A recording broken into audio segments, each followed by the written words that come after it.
Okay, it's May 28th, I think, Memorial Day on a Monday, holiday, and I'm up here at the loft doing my rafters, just showing you a few things. There's my rafters, what I got.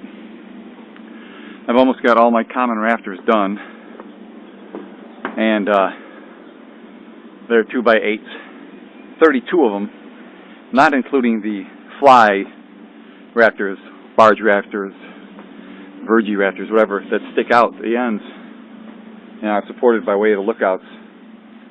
And here's how I connected the bird's mouth of the 2x8, like that there. And my particular 45 degree angle of my rafters, it's not really exactly 45 degrees, but it's pretty close, within a degree. Well, my measurements were 13 3/8 from the end all the way to where you start cutting. And then I did a 45 degree, and from there up to there, that cut was 3 inches and 3/16. Then I did an opposite 45 degree line right here, 90 degree line right here next to it, and that was my bird's mouth cut. Nails on this side of the plate, nails over here. These are the strong tie nails. They're about 1.5 inches, strong tie nails. They were $20 a box. And that's how I did these bird's mouth cuts. Anyway, they're 2x8s once again, 16 footers. And at 16 footers, they come out that far, not very far for an overhang. And I think I'm going to chop them plumb so that I can attach gutters to them. They're only sticking out not even a foot probably altogether, but that's how that worked with 16 footers. Maybe I should have gone 18 footers and gone out further, whatever, but that'll work. Now I'm going to climb up top. Well, before I climb up top, I want to show you something. The hardest cut about my rafters was getting this line straight. Really weird, crazy. I took an old saw, clamped it a couple times. I drew my line where I knew it had to be, from there to there. Okay, that's just about a 45 degree.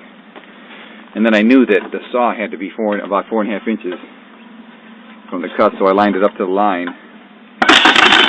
And this is a crazy saw. I bought it at a yard sale years ago. It's not even a full-size saw, I guess.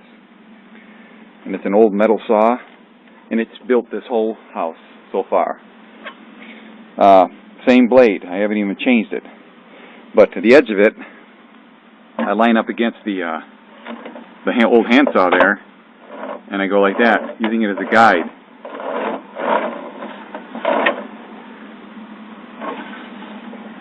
And that's what makes my straight cut. I got a really straight cut with that way. Very straight cut. And without it, I made some cuts that were crooked, basically. And I'm assured this way. Now, it took a while to set this up, but anyway, so now, before the video gets too long, let me climb up here and show you one of my better connections up to the rafter. Climbing up in the scaffolding, 27 foot high. Give me a second. Get my leg up here. Okay. Now I'm up on my homemade scaffolding here. Okay, I'm up at the top. There it is. And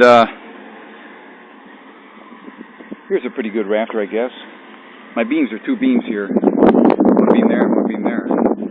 It's 11 7/8 BL. 1 7/8, that's right. 2 of them. Nails screwed together.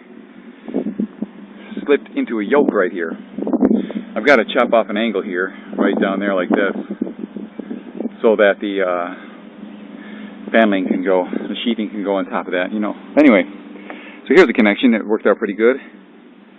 And first of all, I put this regular LUS 228 hanger, strong tie. I put a block underneath of it. See that you can barely see a wooden block. If you look at the back of it, let me see if I can get a back picture of it. There's a little wooden block in there. There, you can kind of see it, maybe. It's a 45 degree block where this joist rests on, this 2x8. Then I put this in. I put 3 regular nails, 16D nails here and here. and one nail here. Well, sometimes when I put a nail here, it split. So this one didn't split. I hate it when they split. I hate toenailing. Like this particular one over here, I toenailed. And look at the gap in there. A little bit of a gap. This one here turned out really nice. That straight cut just went right along with it. Excuse that message that just came. And there's a better picture of that block. Anyway, and it does stick up here a little bit so that when the sheathing goes up, there'll be ventage here. There'll be a little space here. And I was thinking if I had to make more vent space, I could actually bevel these edges here a little bit on this beam so that the air can flow up into the cavity here, which will extend probably maybe up to there, which is maybe an inch and a half of vent. Anyway, that's that. I better go. It's getting too long. I'm almost finished with the common rafters. Then the harder end rafters with the lookouts. Get back with you soon. Bye.